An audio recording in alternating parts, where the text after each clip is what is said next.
मजदूर विरोधी सरकार है मुर्दाबाद। मजदूर एकता जिंदाबाद, इनकलाब जिंदाबाद, हरियाणा सरकार मुर्दाबाद। रद्द किया गया पंजीकरण दोबारा लागू करो। को पता है कि जो मजदूरों के भवन सभी साथियों से अनुरोध है कि ध्यान से राज्य प्रधान कर्नैल सिंह की बात सुने। मीडिया वाले भी हैं, अनुशासन में रहोगे तो बात समझ में आएगी।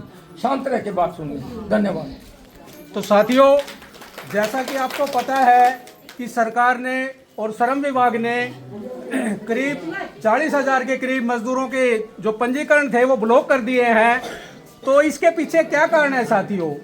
आप सभी को पता है 2018 से पहले ये जो प्रणाली थी ऑफलाइन थी। पहले मजदूरों को लाभ मिलता था ऑफलाइन। तो 2018 में पहली बार सरकार ने इसको ऑनलाइन कर दिया। तो ऑनलाइन के साथ साथ मजदूरों की जो पंजीकृत यूनियन थी उनसे भी ये अधिकार छीन लिया वेरिफिकेशन का, और सरकार ने अपने अधिकारियों को ये अधिकार दे दिया। तो बहाना क्या बनाया भ्रष्टाचार का कि मजदूर यूनियन है जो वो भ्रष्टाचार करती है। तो ये जैसे ही मजदूरों को ये अधिकार छीना ट्रेड यूनियनों से और ये सरकारी अधिकारियों को दिया, उसके बाद तो भ्रष्टाचार की बाढ़ आ गई। और आज देखिए संजीव नाम का जो पटवारी है, जितने भी वेरिफिकेशन किए हैं उसने उन सबको पंजीकरण को रद्द कर दिया, ब्लॉक कर दिया उनकी आईडी को। तो मजदूरों की इसमें क्या गलती है साथियों? हमारे मजदूर साथी हैं जो निर्माण कार्य का काम करते हैं, उनके यूनियन पे कोई पावर नहीं है वेरिफिकेशन करने की। तो इन अधिकारियों के पास जाते हैं तो ये अधिकारी उनके वेरीफाई नहीं करते, उनको वेरिफिकेशन नहीं करते। और उसके जो करते भी हैं 70-80% मजदूरों को पैसे देके अपने वेरिफिकेशन करवाने पड़े। तो सरकार खुद ही भ्रष्टाचार को पैदा कर रही है। सरकार ने ऐसी स्थिति बना दी कि मजदूर भ्रष्टाचार करके इनका बेनिफिट का लाभ उठा सकता है, अन्यथा उसको कोई लाभ ही नहीं मिलेगा।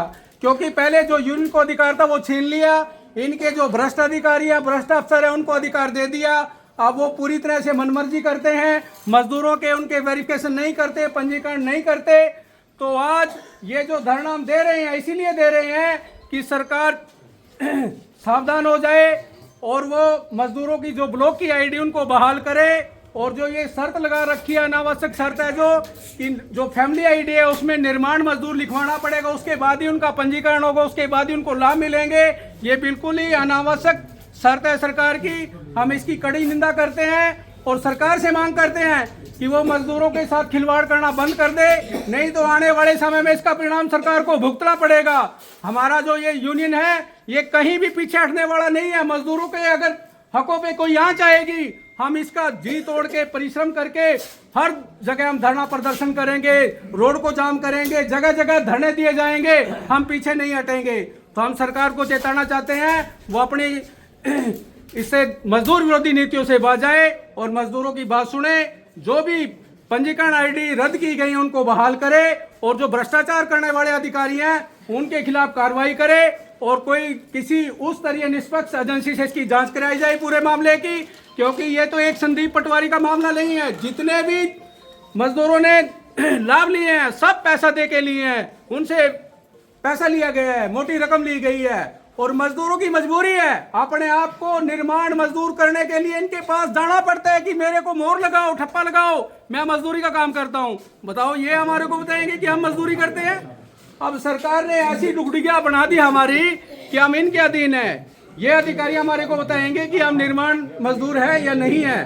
तो ये हमारे साथ साथियों बहुत बड़ा खिलवाड़ है। हम सरकार से बात करना चाहते हैं कि इन समस्याओं का हल करे, मजदूरों के पंजीकरण किए जाएं, जिन मजदूरों को अभी तक लाभ नहीं मिले उनकी व्यवस्था करे। सरकार अपने अधिकारियों को नियुक्त करे कि ब्लॉक स्तर पे, जिला स्तर पे इन अधिकारियों की ड्यूटी है, ये वहां बैठेंगे और ये वेरीफाई करेंगे मजदूरों को। तो ऐसी कोई व्यवस्था नहीं है सरकार के पास।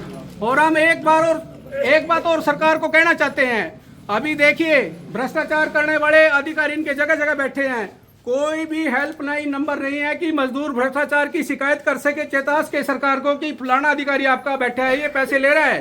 तो ऐसी व्यवस्था सरकार को करनी चाहिए ताकि जो भ्रष्ट लोग हैं उनके खिलाफ कार्रवाई हो सके और मजदूरों की बात सुनी जा सके। तो साथियों, मजदूरों की इसके साथ साथ और भी बहुत समस्याएं हैं। जैसे भी निर्माण मजदूर है, अब दिहाड़ी करने जाते हैं, कहीं भी कोई पैसे रख लेता है, कहीं कोई सुनवाई नहीं है। लेबर कोर्टों का नाम रखा हुआ है, वो नाम किए हैं, वहां कोई सुनवाई नहीं होती मजदूरों की, ना ही वहां कोई जज बैठता है। एडिशनल चार्ज दे रखे हैं, 2-2, 3-3 दिन में आते हैं। तो 12-12, 13-13 सालों से मजदूरों के जो मामले लंबित पड़े हैं, तो सरकार को समुचित रूप से मजदूरों के लिए व्यवस्था करनी चाहिए, ताकि मजदूर अपनी जो समस्याएं हैं उनका निपटारा करवा सके।